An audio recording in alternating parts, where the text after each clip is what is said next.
یہ اللہ نے ہمیں واقعہ کیوں سنایا؟ اس لیے کہ اس میں ہمیں اسباق ملتے ہیں. اسباق یہ ملتے ہیں کہ اللہ تعالیٰ، اس کو کہتے ہیں تکوینی کام. ایک ہوتے ہیں شریعت تشریعی کام. تشریعی کیا ہے؟ نماز، روزہ، حج، زکوٰۃ، یہ اللہ کے آرڈر. ایک ہوتے ہیں تکوینی. دنیا میں نظام کائنات چل رہا ہے نا، تو بہت سارے کام اللہ فرشتوں سے لے رہے ہیں، یہ تکوینی کام کہلاتے ہیں. کوئی بیمار ہو رہا ہے، کوئی ٹھیک ہو رہا ہے، کسی کے رزق میں اضافہ ہو رہا ہے، کوئی کسی کی ٹانگ ٹوٹ رہی ہے، کسی کی لاٹری کھل رہی ہے. تو اس میں ہمیں یہ بتایا کہ بہت سے خفیہ طریقے سے ایسے تکوینی کام ہو رہے ہوتے ہیں جو ہمیں بظاہر غلط لگتے ہیں، لیکن اس میں ہماری مصلحت ہوتی ہے اگر ہم تقوی اختیار کریں. اب وہ جو کنجوس قوم تھی جنہوں نے مہمانوں کو پوچھا بھی نہیں، دیوار سیدھی ہو گئی، وہ صبح کہہ رہے ہوں گے واہ بھائی واہ، زبردست، کوئی فرشتہ دیوار ہماری صحیح کر کے چلا گیا محلے کی. ان کمبختوں کو نہیں پتا کہ اس میں تمہارا نقصان ہوا ہے. اور وکانا ابوہما صالحا، ماں باپ نیک تھے، یتیم بچے، اللہ نے ان ماں باپ کی نیکی کی وجہ سے ان کے بچوں کا کیسے خیال کروایا ہے. لوگوں نے موسیٰ علیہ السلام سے پوچھا زمین میں سب سے بڑا عالم کون ہے؟ انہوں نے کہا میں. اب بات تو بالکل صحیح تھی ٹھیک ہے، بات بالکل، کیونکہ پیغمبر سے بڑا عالم کوئی نہیں ہوتا. لیکن اللہ کو آپ کا یہ انداز پسند نہیں آیا. یہ بخاری کی حدیث ہے. اللہ نے کہا کہ اے موسیٰ کچھ علم ہم نے دوسروں کو بھی دیے ہیں. تو حضرت خضر علیہ السلام کے پاس موسیٰ علیہ السلام گئے تو خضر علیہ السلام سے ملاقات ہوئی. خضر علیہ السلام نے کہا کہ موسیٰ علیہ السلام نے کہا مجھے اللہ نے آپ کے پاس بھیجا ہے. انہوں نے کہا ٹھیک ہے بھیجا ہے، تو اب میرے ساتھ سفر آپ نے جو کرنا ہے اس میں پورے سفر میں آپ نے خاموشی اختیار کرنی ہے، اعتراض نہیں کرنا، کیونکہ اللہ نے بھیجا ہے اور میں بھی اللہ کی طرف سے مامور ہوں، تو میں کوئی کام غیر شرعی نہیں کروں گا. حضرت موسیٰ نے کہا ایگریمنٹ کر لیا، بھائی ٹھیک ہے بھائی ہمارا وعدہ ہے. تو خضر علیہ السلام چلے موسیٰ علیہ السلام کے ساتھ. موسیٰ علیہ السلام کے ساتھ ان کے خادم بھی تھے. تو جب گئے ہیں تو کشتی میں جب بیٹھے ہیں تو کشتی کنارے پہ لگنے والی تھی اور خضر علیہ السلام نے کشتی کا پھٹا پھاڑ دیا، اس کو عیب دار بنا دیا. موسیٰ علیہ السلام نے فوراً بولا اخرقتها لتغرق اہلها، کشتی کو داغدار کر دیا، اس سے تو لوگ مر سکتے تھے. خضر علیہ السلام نے فرمایا الم اقل لک انک لن تستطیع، الم اقل انک لن تستطیع معی صبرا، اے موسیٰ تو میرے ساتھ صبر نہیں کر سکتا، میں نے کہا تھا. حضرت موسیٰ کو ایک دم خیال ہوا بالکل بھائی یہ تو مجھ سے غلطی ہو گئی، اور کہنے لگے کہ مجھ پر زیادہ سختی نہ کریں، اب میں وعدہ کرتا ہوں میں آپ سے سوال نہیں پوچھوں گا. پھر آگے گئے ہیں لقیہ غلامن، ایک نوجوان لڑکا، خضر علیہ السلام نے اس کو قتل کر دیا. اقتلت نفسا زکیۃ بغیر نفس، ایک پاکیزہ معصوم لڑکے کو آپ نے قتل کر دیا. لقد جئت شیئا نکرا، یہ تو بہت بڑی غلطی کی ہے، چھوٹی موٹی ہوتی میں چپ رہتا پھٹا پھاڑ دیا تھا، چلو یار وہ کشتی، بندہ مار دیا، بندہ ہی مار دیا آپ نے. علماء کہتے ہیں جو حضرت موسیٰ علیہ السلام بار بار بول رہے تھے نا، بظاہر تو یہ عیب ہے بظاہر، لیکن حقیقت میں یہ خوبی ہے. پیغمبر کی شان ہی یہی ہوتی ہے کہ وہ کوئی بھی چیز ان کو غلط نظر آئے وہ خاموش نہیں ہوتے. مبلغ تو کہاں خاموش ہوتا ہے. تو یہ حضرت موسیٰ کا کمال تھا کہ بھئی غلط بات پہ کیسے خاموش رہوں. پھر انہوں نے کہا الم اقل لک، میں نے کہا نہیں تھا آپ میرے ساتھ صبر نہیں کر سکتے. تو اللہ نے موسیٰ علیہ السلام کو پہلے کہہ دیا تھا کہ میرا نیک بندہ ہے، اگر اللہ نے بتایا نہ ہوتا تو حضرت موسیٰ ان کو ڈیلیٹ کر چکے ہوتے. کہ جب بندہ مارا نا وہ کہتے تو نے یہ بندہ کیسے مارا، میں نے تو ایک مکہ مارا تھا، غلطی سے بندہ مارا تھا، اب میں جان کر بتاتا ہوں.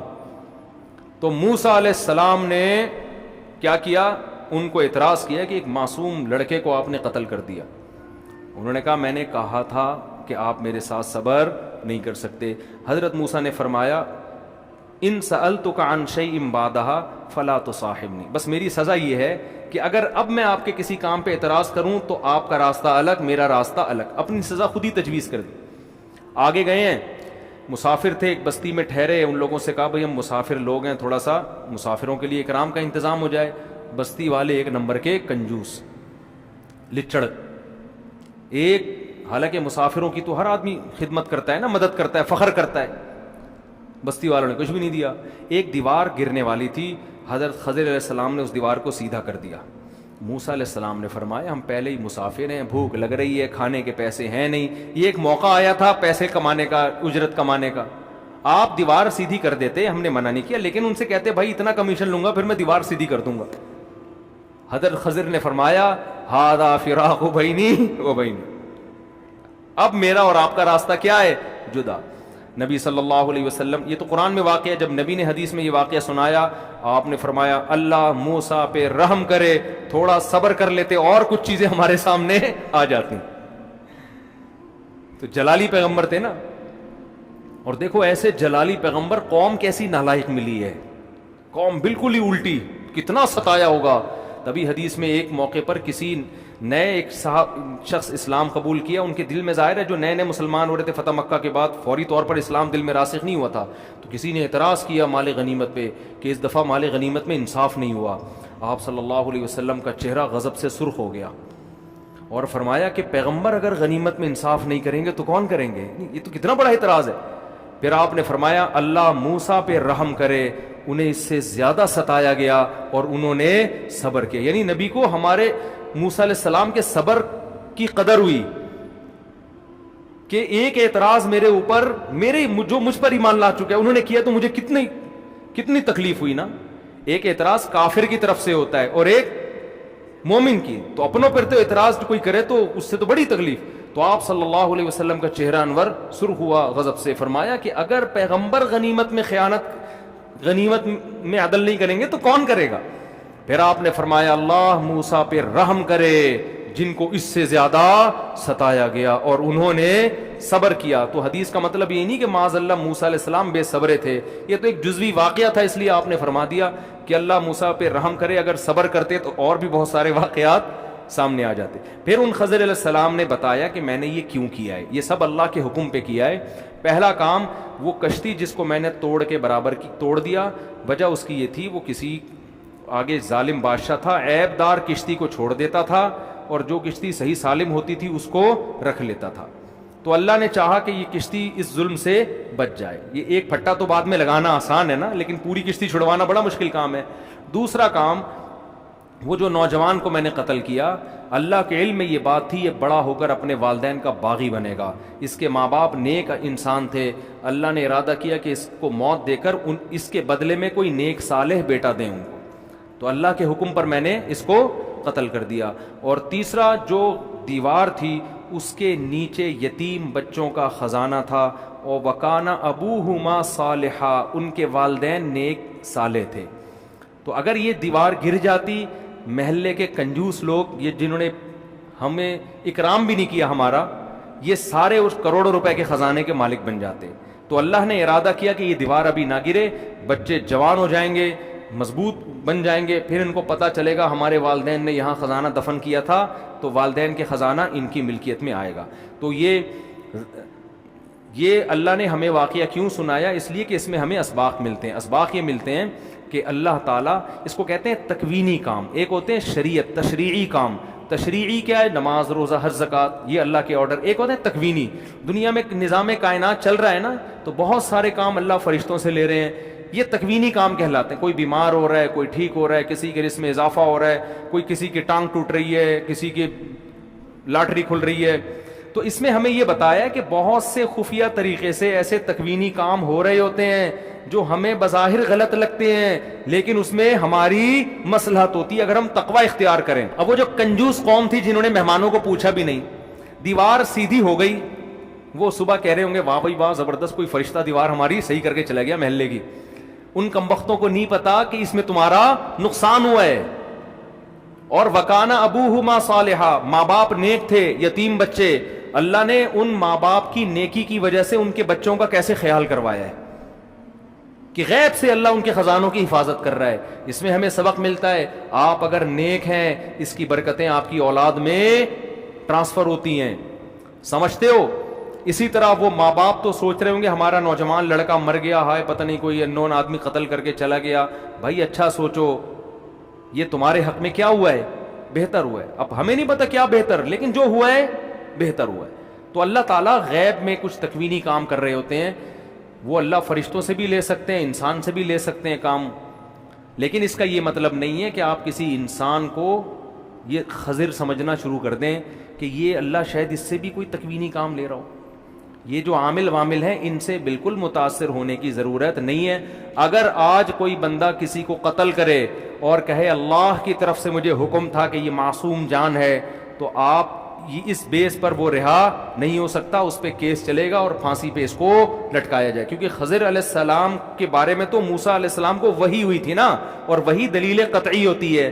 آج کسی کے بارے میں ہمیں وحی نہیں ہو سکتی, لہذا آج کوئی ٹوپی ڈرامہ اٹھ کے کشتیاں توڑ رہا ہے تو لگا دو ایک کھینچ کے کہ تیرے باپ کی کشتی ہے. وہ بولے میں نے اس لیے جوڑی توڑی کہ ایکچولی ایک میں بزرگ ہوں, مجھے الہام ہوا, خواب آیا کہ ایک بندہ بیٹھا ہوا ہے, وہ پنچر موٹر سائیکل کو چھوڑ دیتا ہے اور ہوا والی موٹر سائیکل کو, میں ایک دفعہ جا رہا تھا, پنچر کیلیں پڑی ہوئی تھیں سڑک پہ, میری بائک پنچر ہوئی, آگے پنچر والے کی دکان. میں نے کہا واہ کیا ڈرامہ ہے یار, اس نے خود ہی کیلیں ڈالی ہوئی, جو آئے گا میں نے تو نظر پڑ گئی. اب وہ پنچر والا کہہ سکتا تھا تکوینی کام ہے یہ, میں نے کیلیں اس لیے ڈالی ہیں کہ تمہاری بائک پنچر ہو. مجھے رات خواب میں 3 دفعہ حضرت بزرگ آئے تھے, انہوں نے کہا تھا مفتی صاحب صبح جامعہ جاتے ہیں, یہاں سے بائک پنچر ہو جاتی ہے تو پنچر ہوگی تو آگے دہشت گرد بیٹھا ہوا ہے, وہ انتظار میں تھا, ہدف بنا کے رکھا ہوا تھا, تو پنچر ہوگی تو اس کی وجہ سے وہ اتنی دیر انتظار نہیں کرے گا, وہ گھر چلا جائے گا. کچھ بھی کہانی بنا سکتا ہے. تو اب یہ ٹوپی ڈرامے خضر علیہ السلام کے برحق ہونے پر تو قرآن کی دلیل ہے, موسیٰ علیہ السلام کو وحی ہوئی تھی.